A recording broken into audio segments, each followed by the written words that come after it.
Listen to this podcast now on the Red Apple Podcast Network. The Idea Gen Global Podcast with George Sifakis. I'm George Sifakis. In a world overflowing with noise, there is one forum where the world's smartest voices connect, where visionaries sit at the same table as innovators, and great minds don't just talk, they act. Download all of Red Apple Media's podcasts right now through your favorite podcast platform.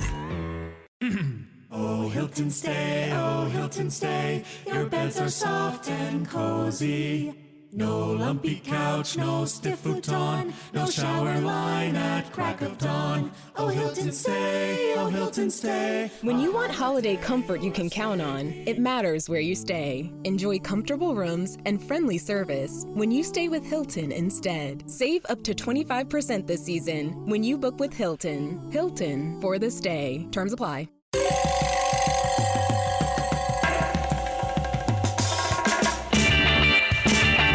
This is Cop Talk, talking crime, cases, and backing the blue. Now, here are your hosts, Captain Ed Mehmet and Detective Kevin Schroeder. Hello, everyone, and welcome to another episode of Cop Talk. I'm Kevin Schroeder, your host, and my co-host today is Joe Diamond. Hello. Our famous Captain Ed Mamet is, I believe, applying for a job down at City Hall because they have a help wanted sign down at City Hall with the new mayor coming in. So our guest today is 24-year vet, retired NYPD detective, second grade, Keith Palak, and also the author of A Selfish Party. So welcome. Thank you, Kevin. Thanks so if you could tell our audience a little bit of your background, where you grew up in, because I know you're not from New York, so what made you become a New York City police officer, but basically where you grew up. Yeah, so I became one of New York's transient guests here. I call myself a 24-year resident tourist of the city of New York. Graduated college in Massachusetts, grew up on the Mass border in a small town in Connecticut, and then always wanted to be a cop, started taking the tests. I went out for the LAPD. I went out for the State Department, Diplomatic Security Service, Fort Lauderdale, just applying, trying to see where you can get hired. And my last 3 credits in college actually were with Disney World doing an internship. So I'm driving up north on 95. And well, let's rewind back to Disney World. Yeah. You did an internship, you said? Yeah, that exists. What were you doing? were you Mickey or Mickey Mouse? You know, I think I can explain the Goofy story. Don't make me forget that one. But no, so I was going to graduate college early, and a friend of mine did the internship, and he said, Keith, you have your whole life to live. It's a great experience. So you live in kind of a typical, what do they call that community in Florida? They have a gated community, right? Right. And they love interns because that's where they recruit some of their employees, but also with interns, you don't have to pay a minimum wage either. So we went ahead, lived there, worked about 6 days a week. I worked in Animal Kingdom. So I won't tell you what I was wearing. I'm still getting through that. Little therapy sessions there. So there's a lot of photos of you out there.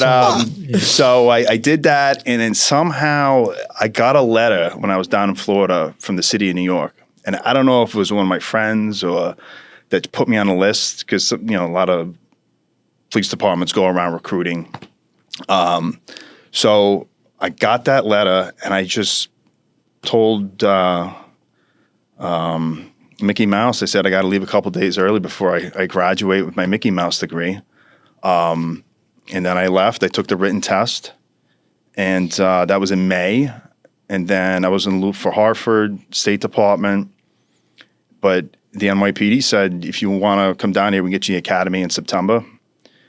So it was just a really fast process. And at the time, I figured it was, you know, living in New York and just moving and going and figuring out as I go anything was better than living at home with my parents. So just because you're 22 years old, you got to get out, you know.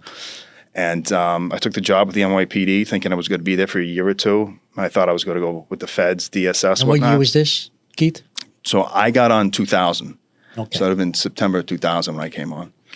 And yeah, and then I figured I'd be there for a couple of years, and 24 years later, you know, I got out. But that, you know, I just fell in love with the city, being a young kid at the time. So when you moved to the city, did you live in Manhattan?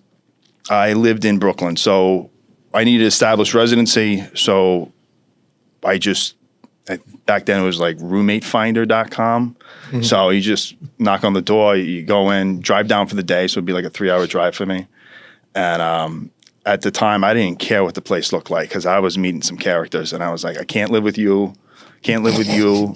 And then, so then I found a place in Bed-Stuy. And I just met the roommate. I'm like, you know what? You just seem like you have some sense. This is great. Let's do this. And then, and then I moved in. That was 2 blocks of the Mossy houses. And then my family's from Mossy houses. And then I found out. Well, then it was about a month after I moved in.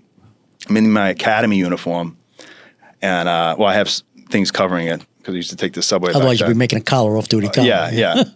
And then as I'm walking up to the loft building, it's just spray painted "Kill Cops" on it, and I was like, "This gets better and better, right?" And then I'd say a few months later, I came home, and then my roommate at the time, John, decent guy, but I just see the needle on the floor, and I'm like, John, what is this? And he's just like, I had a party and I slipped. I'm like, okay.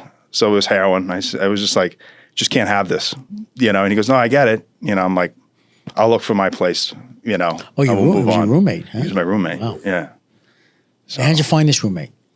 It was like online back then. And some of the guys I was meeting, it was sketchy at best. Sketchy, Yeah. I would say so. Yeah. So pickings were slim, Kev. Yeah. No, I know. Joe? It's funny. So just with the cop haters, during Halloween in Bay Ridge, a friend of mine who's ex-cop, he had a house. His daughter had a house party. I won't name the street or anything.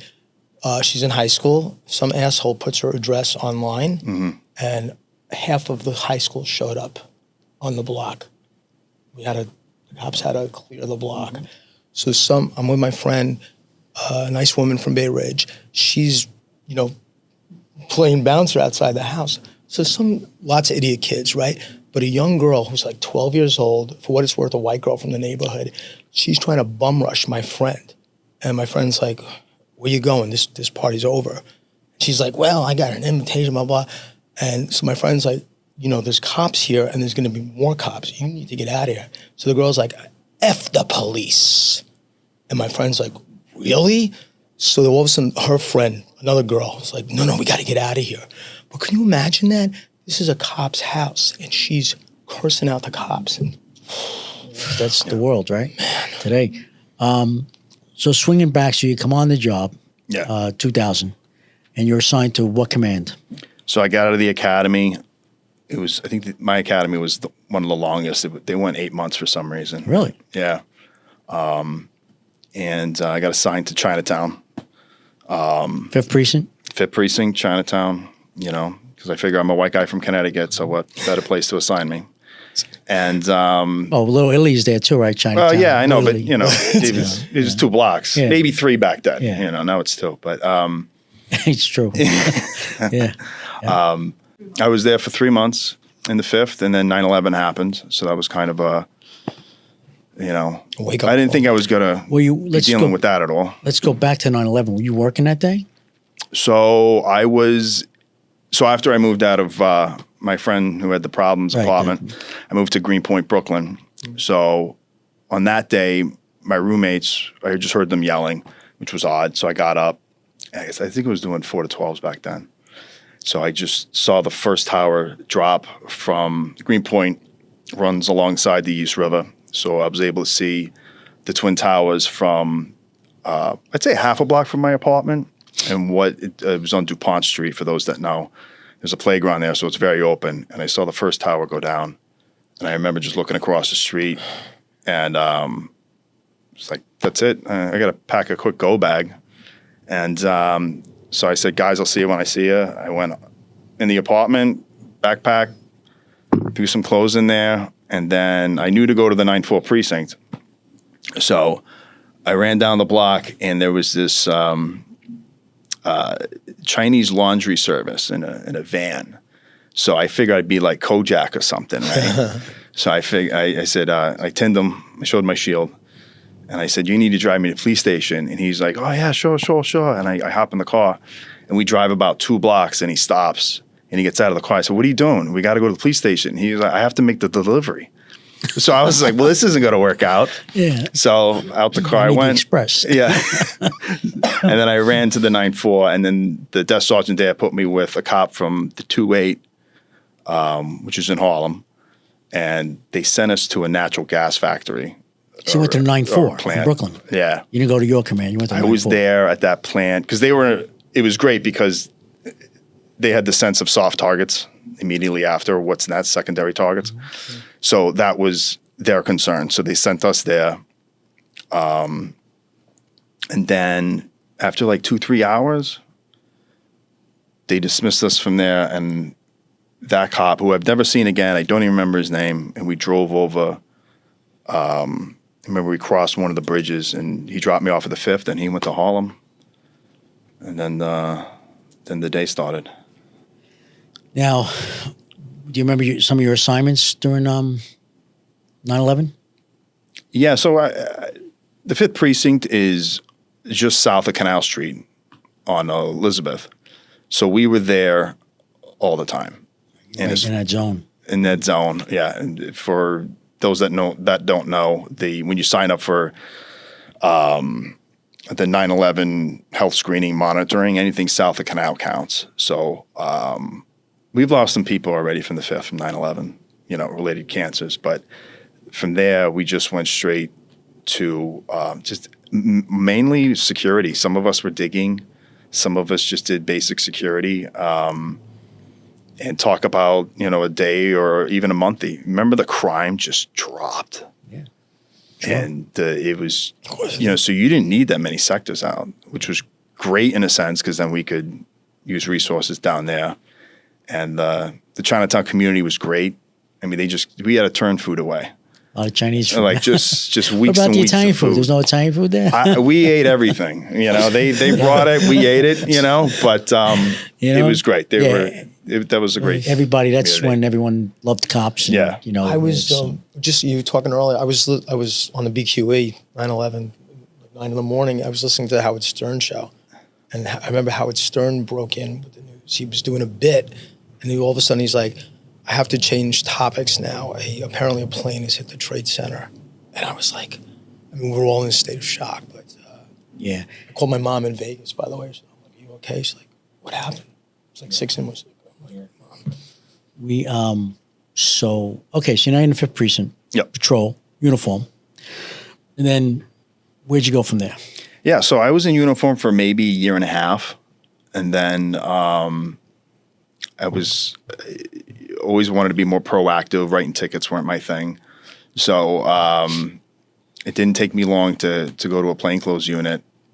And I worked under Ed Mangan, who's he retired lieutenant, but he was a street crime cop. Oh.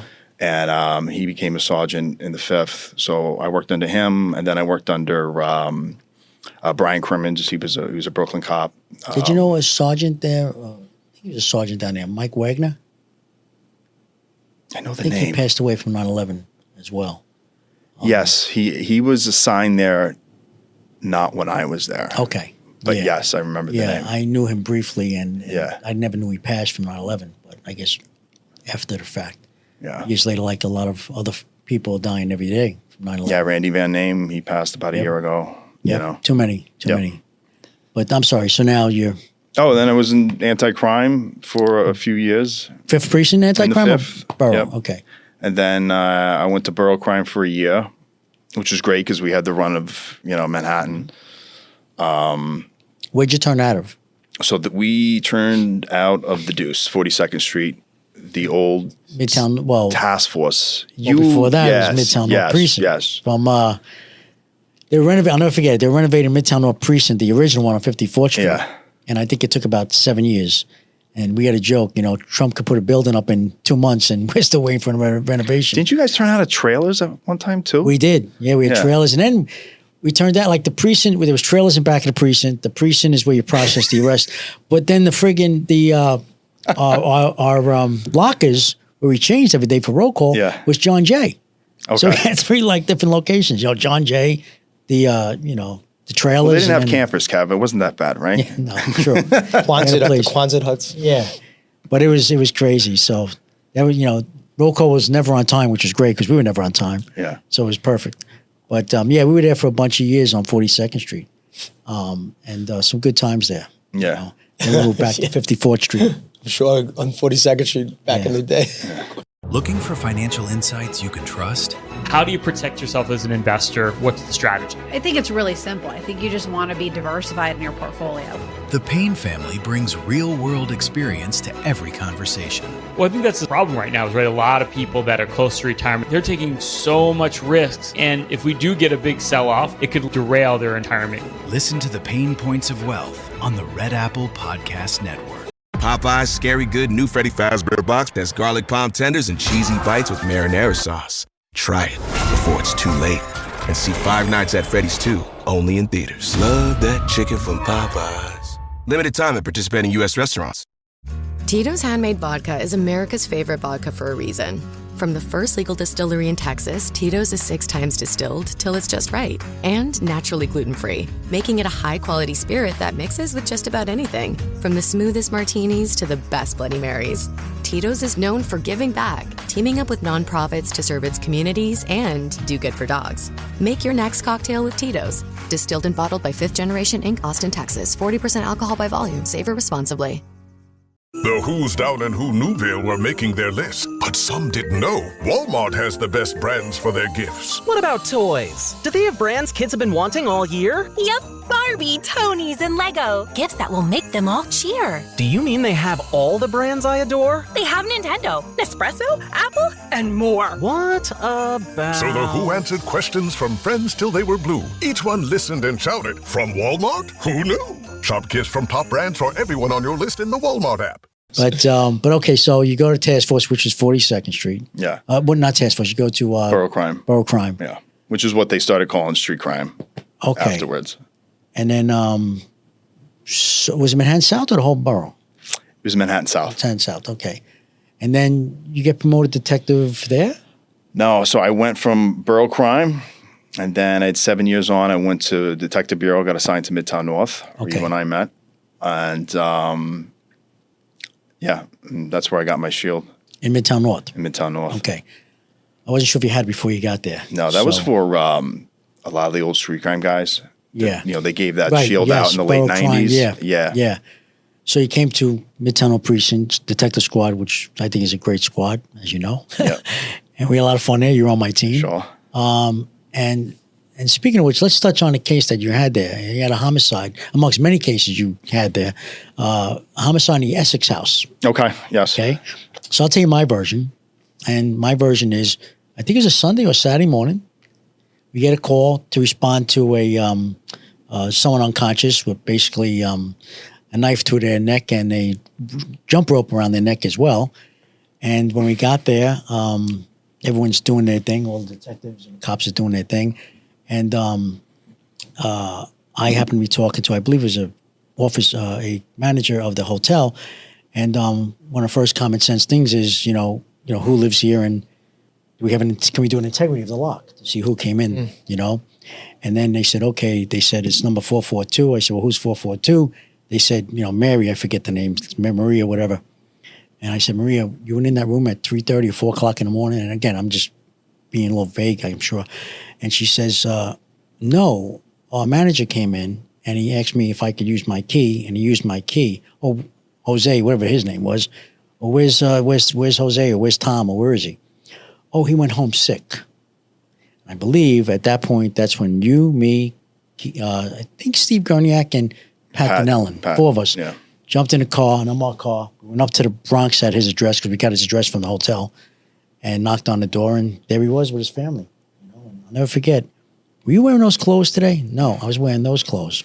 So we went up to his house in the Bronx, okay, and I believe 2 of us stayed downstairs. I know I went up. I'm not sure who. I forget who I was with upstairs. Maybe it was you. It was Pat and myself. Okay. I was up there. And maybe Steve stayed downstairs just in case the guy came out the window, if he was even home.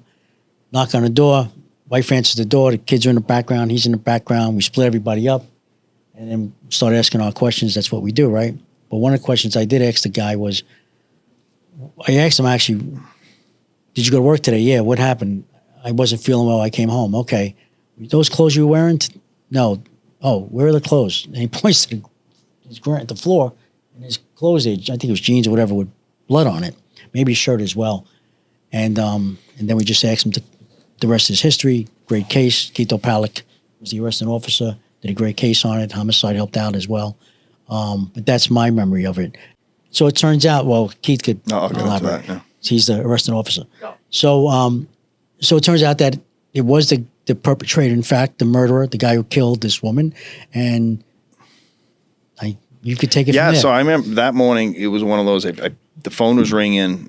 I think I got there at like 7:59 and we're supposed to start at 8 o'clock. So, when the phone's ringing early, you're kind of like, we'll see how this one goes. 7:59, we probably weren't there yet. That Pat and I probably know that. I was only up in that for a couple of years in the squad, so I was definitely up, by 8 o'clock.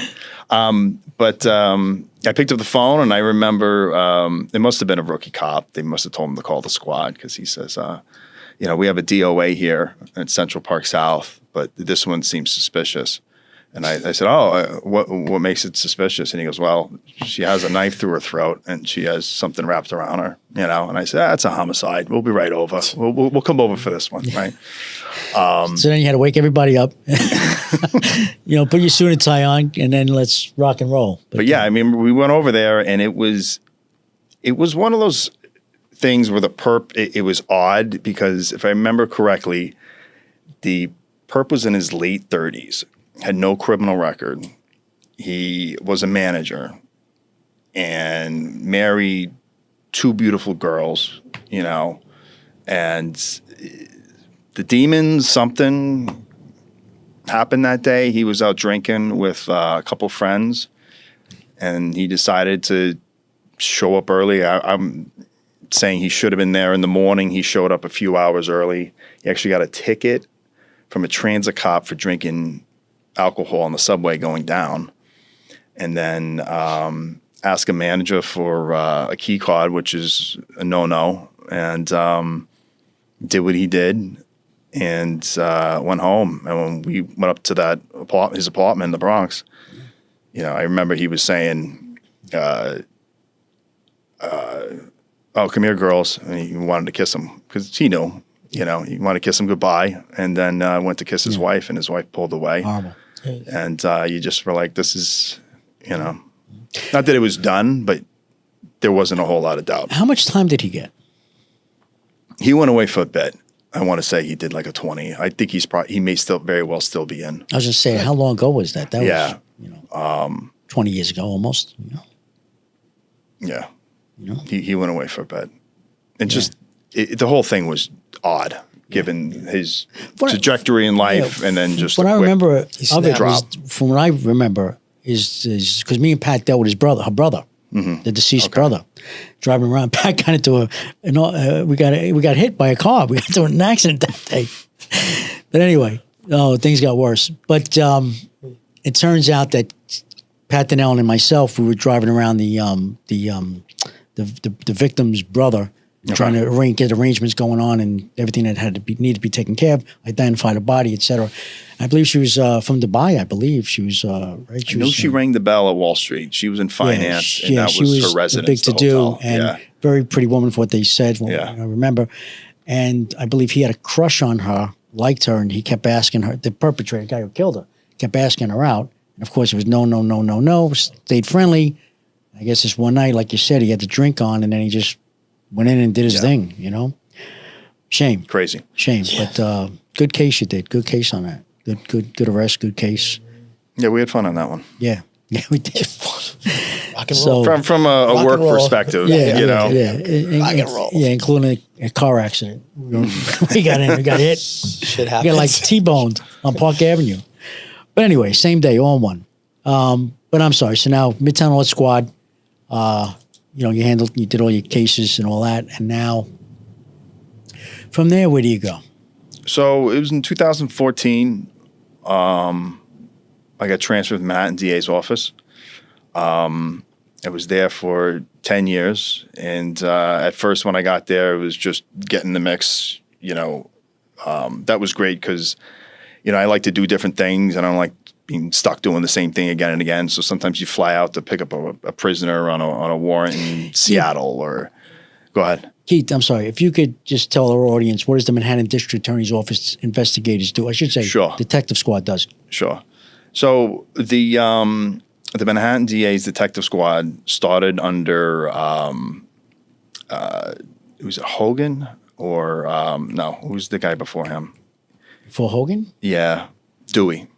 Started under Thomas Dewey because he needed trusted investigators to, in essence, the main purpose was to go after the mob. And so he needed his own personnel, but he needed full control over them. Right. Yeah. So yeah, the Manhattan DA's Detective Squad was started under Thomas Dewey. That would probably have been in the 30s, 40s, around there. Yeah. And the purpose of it was to give the district attorney his own detectives to do investigations, primarily to take down the mob at the time. That grew to, I've heard 50, 60, 70 detectives. And over time, the Manhattan DA's office started hiring their own investigators.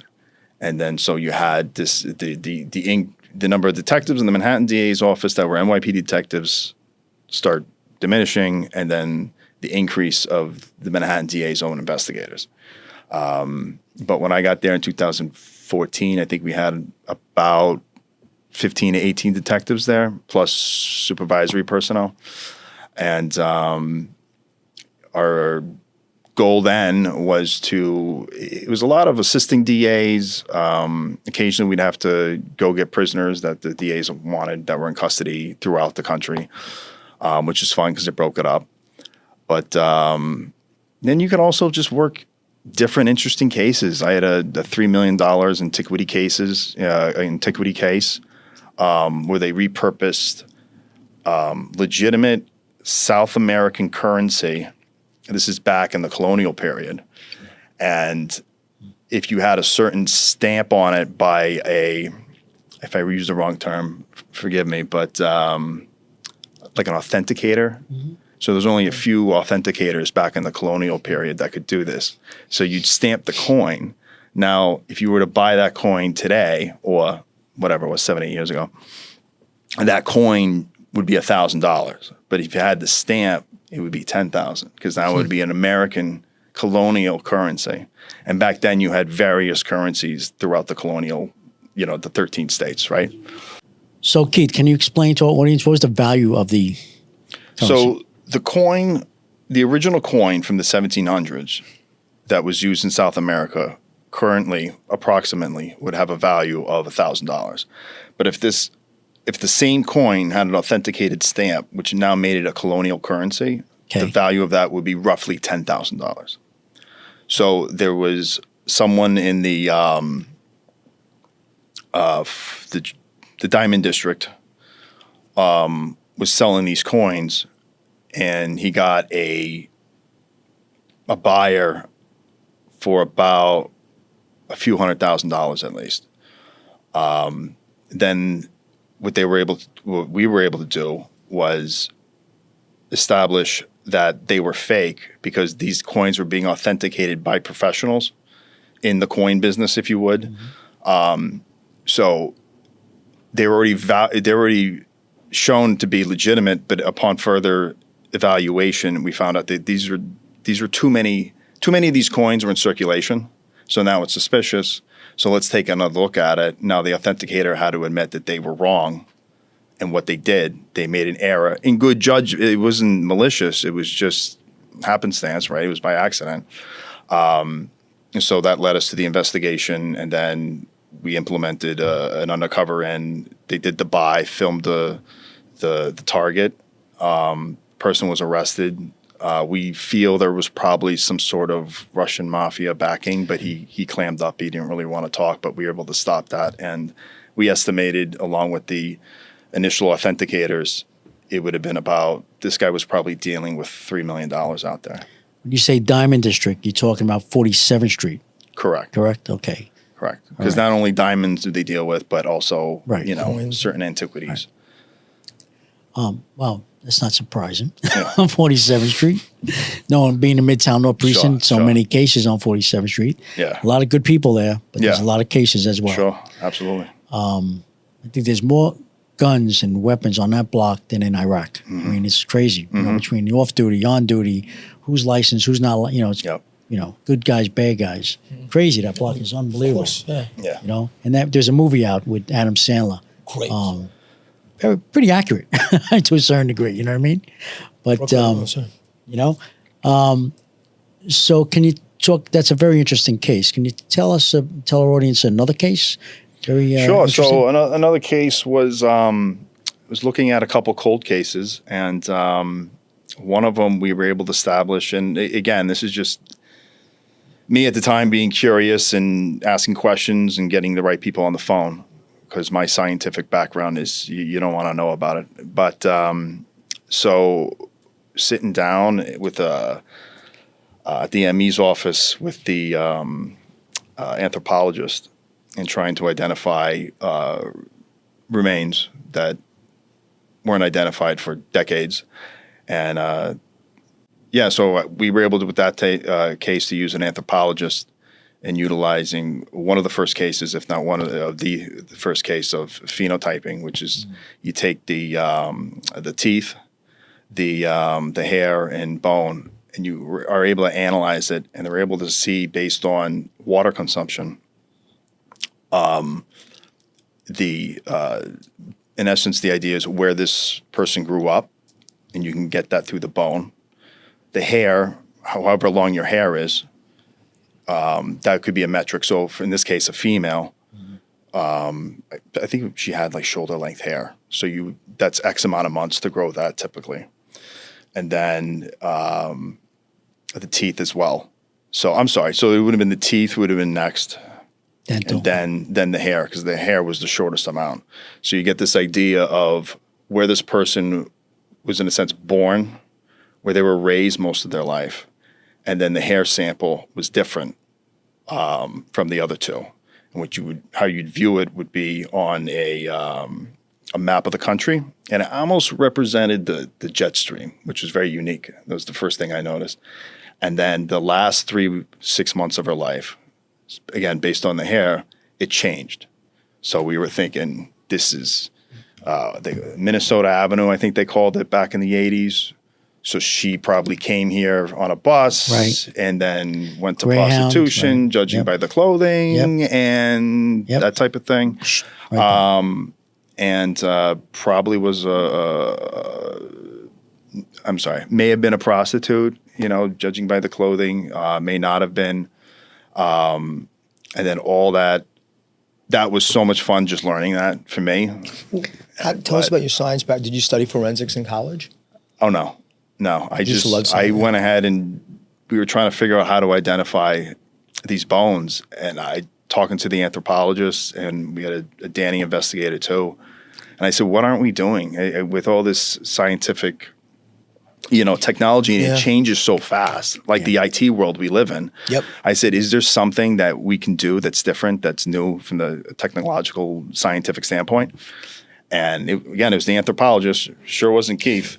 But, he said, there's this new company out in Utah that's doing this. And if the DA's office is willing to write the check. And then so from there, again, working with the Danny investigator, they backed it. And that's what started that. I think that was the first case using that phenotyping. So she was able to be identified?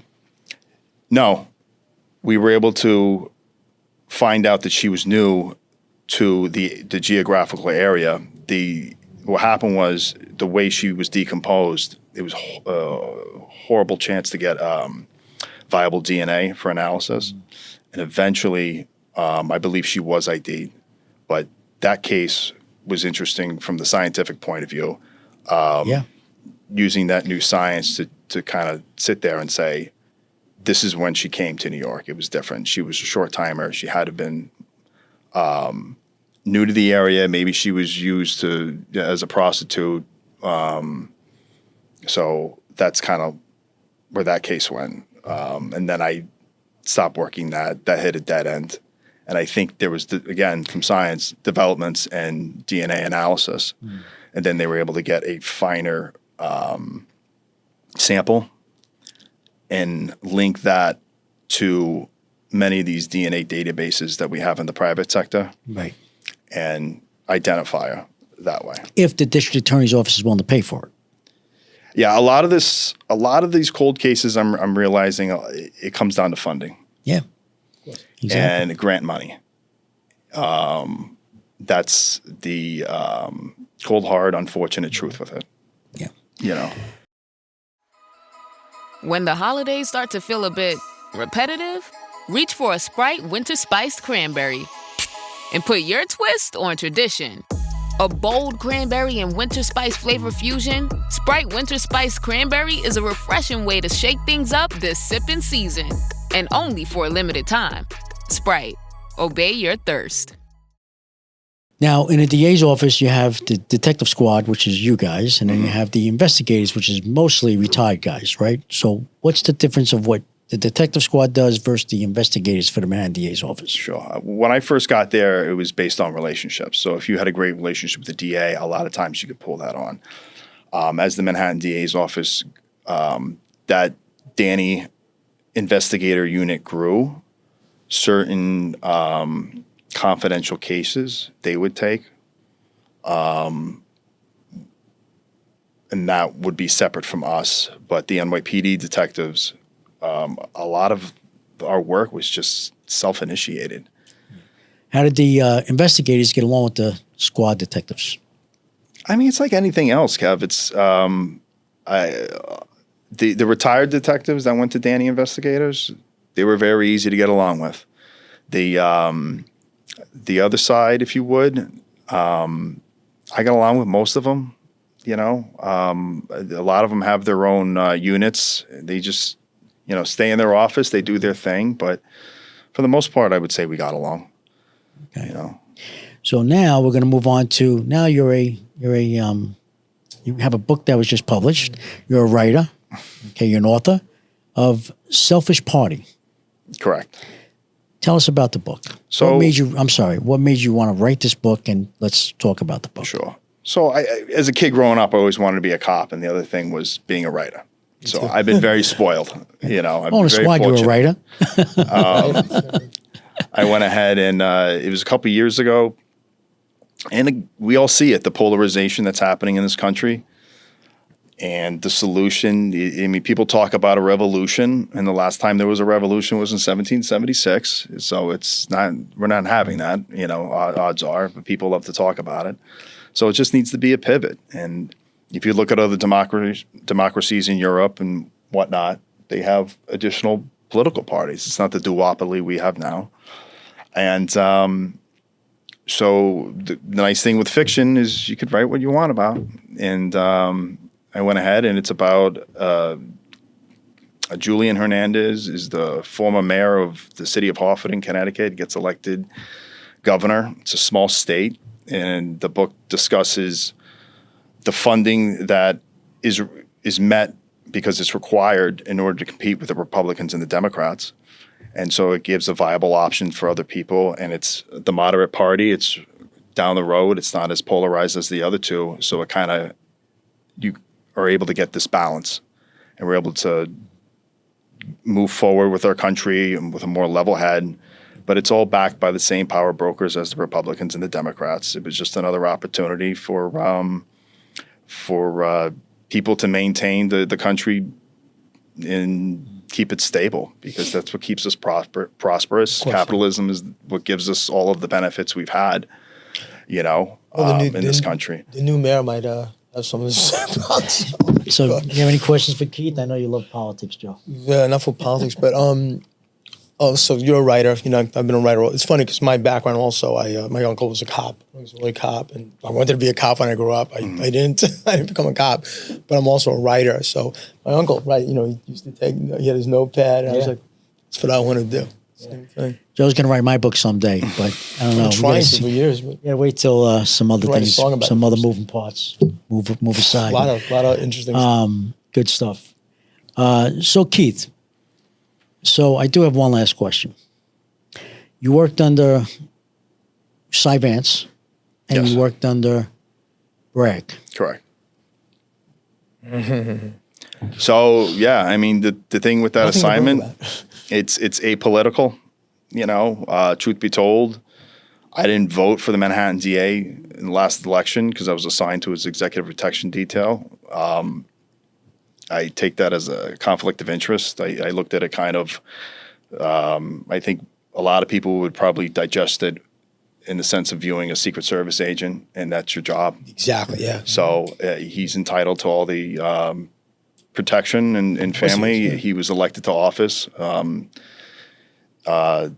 That was the job, and especially from a work perversion standpoint, if you would, right. I was asked to join the executive protection detail for Cyrus Vance. It wasn't something I was pining for, looking after. I did it part-time, which was great for me.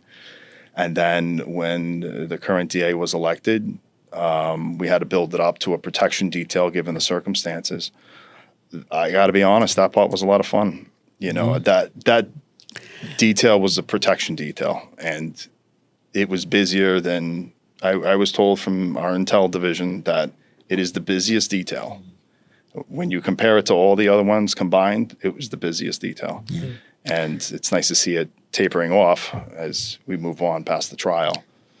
So, exactly. So I'll ask you one last question in a different way. How is morale with the detectives and the investigators on the Cy Vance versus Bragg?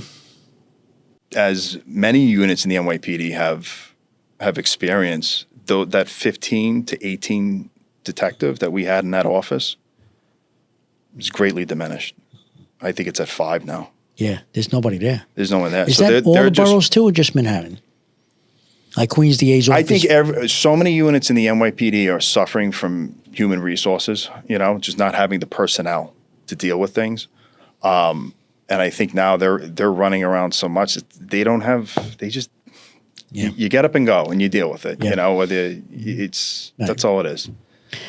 Well, Keith, thank you very much for being here today. I know you had to come into the city. You're not in the city much anymore. No. I'd like to thank Joe Diamond for sitting in for the great captain. I hope the captain gets the job down City Hall because we need a friend somewhere. It's going to be busy. But Keith O'Pallick, 24-year vet and second grade detective, good luck in your retirement. Thank you. And hopefully everyone go out and buy Selfish Party. How can they get this book? It's on Amazon. It's coming out on hardcover shortly. It's on paperback, and you can download it on your Kindle. How is it doing, by the way? It's doing well. I mean, it's surprisingly, I punted it out there, if you would, this year when I was off, and sales are doing better than I expected. So, do you have a website? Do you have a personal website? Not for the book. No. After this show is aired, I'm sure it'll be a bestseller. New York Times bestseller. But Keith O'Pallick, thank you very much for being here. Thank you, Kevin. Joe Diamond as well. Joe. Folks, if you like what you hear, you can subscribe to Cop Talk. You could also follow us on all social media, from X to Instagram, and usually Ed gives this speech, but we're out there with social media. You could also follow us on X at Cop Talk WABC. That's at Cop Talk WABC. Until next time, God bless you, God bless America, God bless law enforcement throughout the world, and also God bless our U.S. military. Thank you. Stay safe.